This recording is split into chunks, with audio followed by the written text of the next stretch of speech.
వీక్షకులకు స్వాగతం, నమస్కారం. మొన్న బొత్స సత్యనారాయణ మాట్లాడుతూ గీతం యూనివర్సిటీకి ల్యాండ్ అలొకేట్ చేయడాన్ని వ్యతిరేకిస్తూ ఆయన చాలా మాట్లాడాడు. ఈ బొత్స సత్యనారాయణ ఆనాడు రాజశేఖర రెడ్డి తన చెల్లెలి విమలారెడ్డికి 7.5 ఎకరాలు అప్పనంగా కట్టబెడితే ఆ రోజు ఎక్కడ తుమ్మున్నాడో తెలియదు. ఆ ల్యాండ్ విలువ ఇవాళ సుమారు 8,000 కోట్ల రూపాయలు చేస్తుంది. ఇదే బొత్స సత్యనారాయణ తాను విద్యాశాఖ మంత్రిగా ఉన్నప్పుడు అదే గీతం యూనివర్సిటీ పక్కన ప్రైవేట్ వ్యక్తులకు 11 ఎకరాలు కట్టబెట్టి 11 కోట్ల రూపాయలకు మాత్రమే ఇచ్చి దాంట్లో ఎంత దిగమింగాడో తెలియదు. నిన్న గీత యూనివర్సిటీకి 54 ఎకరాలు ఇస్తాంది ప్రభుత్వం, చంద్రబాబు నాయుడు గారు చుట్టం అని చెప్పి దారదత్తం చేస్తున్నారు. దాని విలువ 5,000 కోట్లు అంటున్నాడు. ఈ సిగ్గులేని బొత్స సత్యనారాయణ తెలుసుకోవాల్సింది ఏంటంటే, నువ్వు మంత్రిగా ఉండి 11 ఎకరాలు 11 కోట్ల కట్టబెట్టి ఇవాళ 54 ఎకరాలు 5,000 కోట్లు ఎట్టా అయింది అని నిలదీస్తున్నారు ప్రజలు.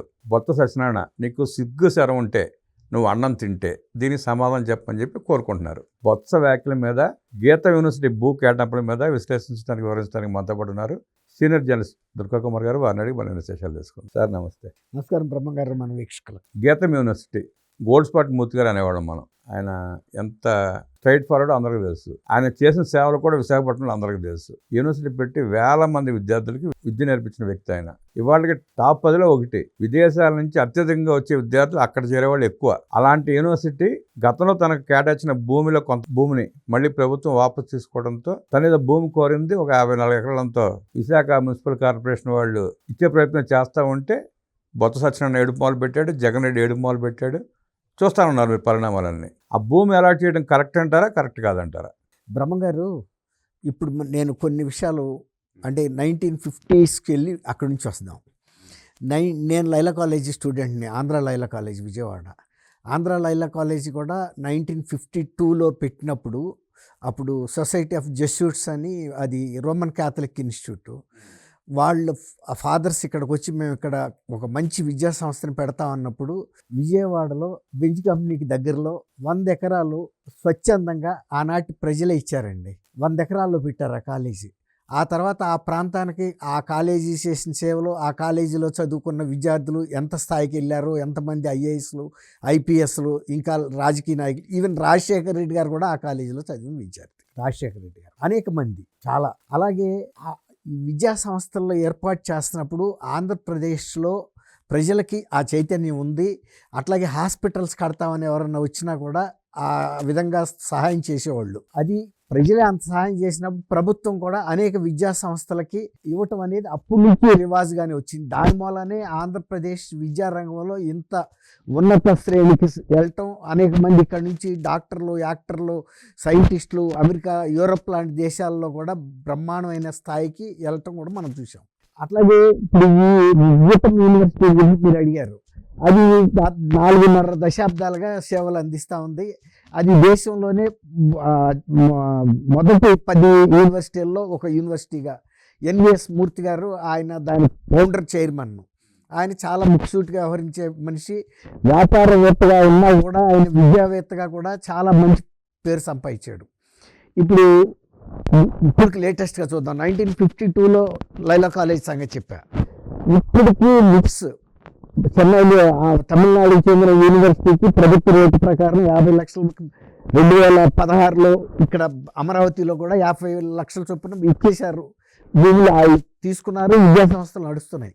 ఇప్పుడు బిట్స్ అదే తెలుసు కదా, బిట్స్ అంటే బిర్లా వాళ్ళది, Birla institute of technology and sciences. వాళ్ళకి ఫీడ్ యాక్సెస్ రోడ్లో ఇవాళ ₹1 చొప్పున మళ్ళీ కొత్తగా భూములు ఒక 80 ఎకరాలు, 100 ఎకరాలు కూడా ఇచ్చారు. వీటికి ఇచ్చినందుకు ఎవరు బాధపడక్కర్లేదండి. అది కొన్ని శతాబ్దాల పాటు ఆ ప్రాంత ప్రజలకే కాదు, దేశవ్యాప్తంగా ఉండే విద్యార్థులకి వాటి సేవలు అందిస్తాయి.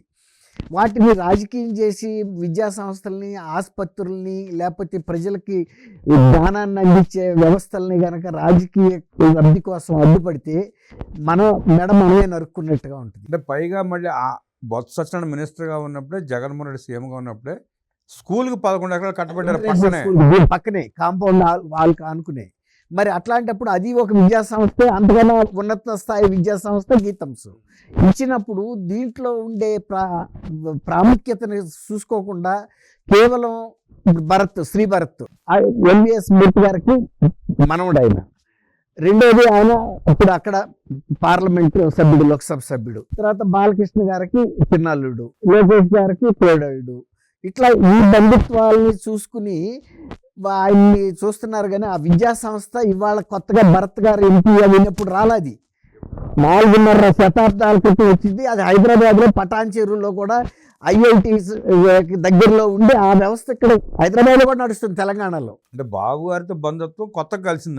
ఇప్పుడు వచ్చిందంటే అది 4.5 దశాబ్దాల క్రితం నుంచి ఉన్న సంస్థ అది.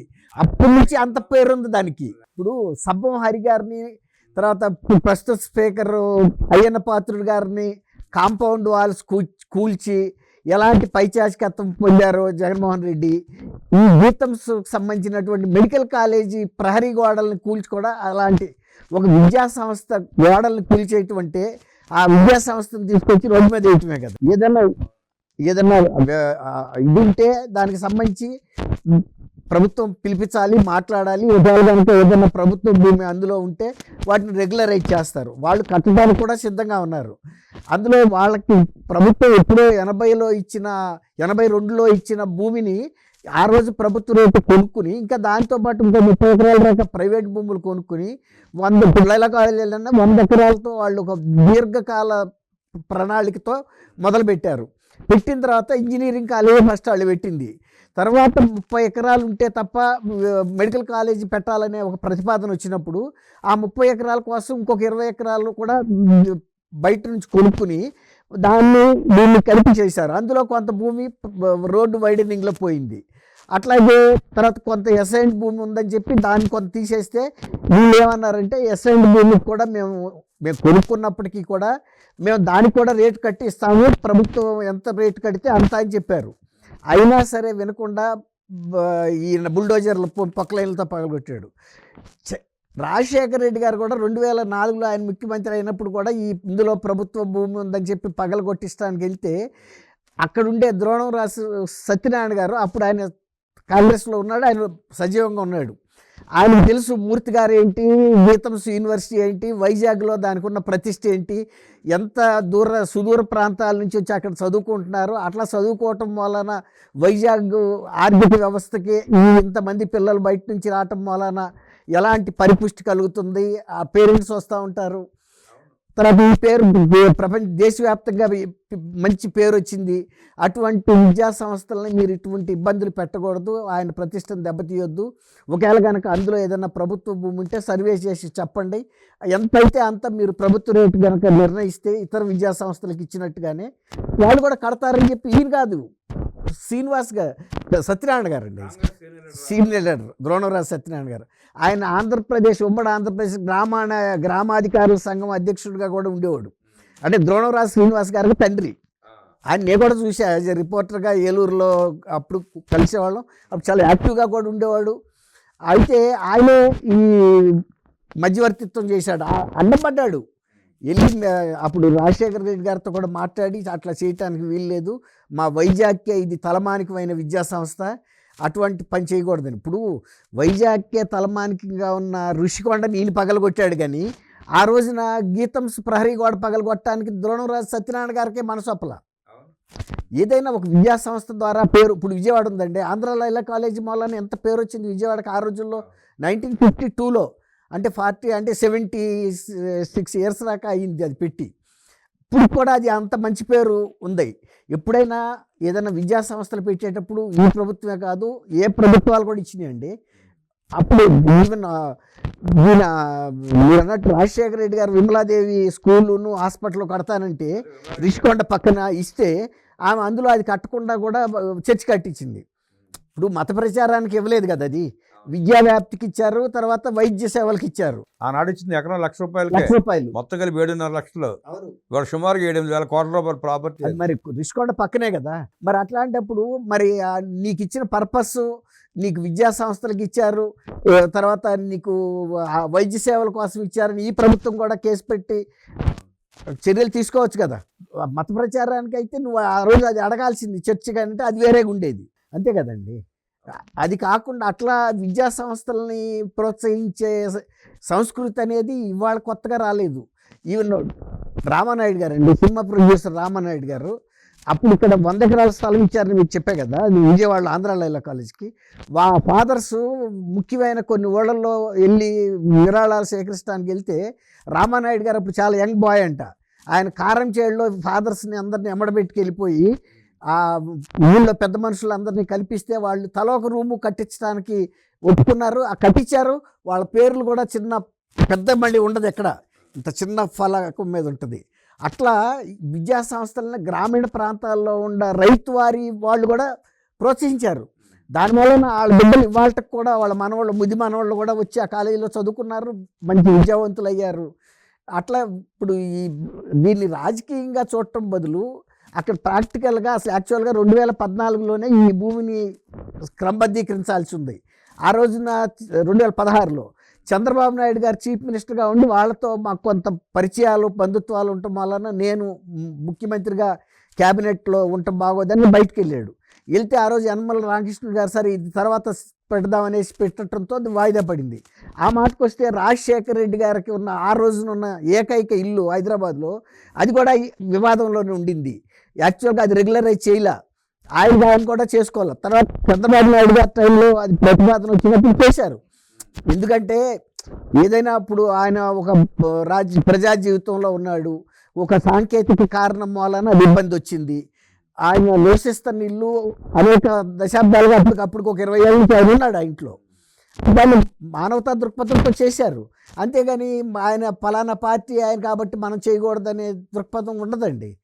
ఎప్పుడు కూడా అట్లాంటి విశాల దృక్పథంతో ఉండాలి తప్ప ఇలాంటి చిల్లర అంశాలని రాజకీయాలు చేస్తే చిల్లర అంశాలతో విద్యా సంస్థల భవిష్యత్తులో కూడా వచ్చే అవకాశం ఉండదు.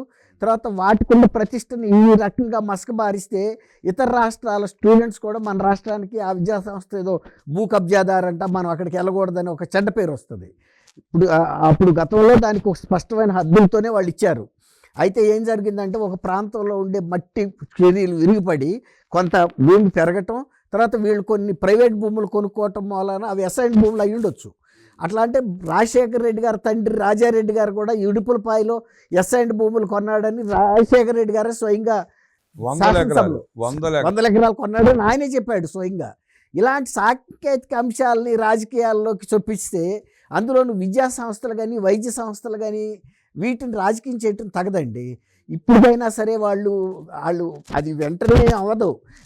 అది ఆమోదం తెలిపితే నో అబ్జెక్షన్ సర్టిఫికెట్ ఇవ్వాల్సింది కలెక్టర్ ఇచ్చిన తర్వాత CCLRకి వెళ్తుంది. అక్కడి నుంచి మళ్ళీ ప్రభుత్వ క్యాబినెట్కి వస్తుంది. తర్వాత దాని నిబంధనలు కూడా చూస్తారు.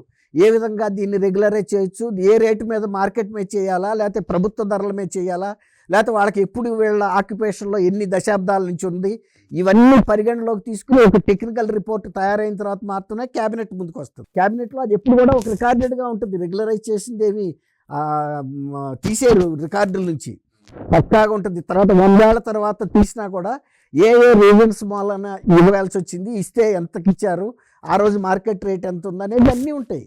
కాబట్టి ప్రతిదీ రాజకీయం చేసి ఇబ్బంది పెట్టాలనుకుంటే అది పెద్ద విషయం కాదు. కాబట్టి రాజకీయాలు చేయడానికి బొత్స సత్యనారాయణ గారు ఒక సీనియర్ పర్సన్. వైజాగ్ గురించి ఇంచుమించుగా ద్రోణంరాజు సత్యనారాయణ గారికి ఎంత తెలుసో బొత్స సత్యనారాయణ గారు కూడా ఈక్వల్గా తెలిసిన ఉపయోగం ఉందండి. అది బుద్ధి మందగించింది. అది ఇప్పుడు ద్రోణంరాజు సత్యనారాయణ గారికి అది కొంచెం ఆయన ఒక బ్రాడ్గా ఆలోచించాడు.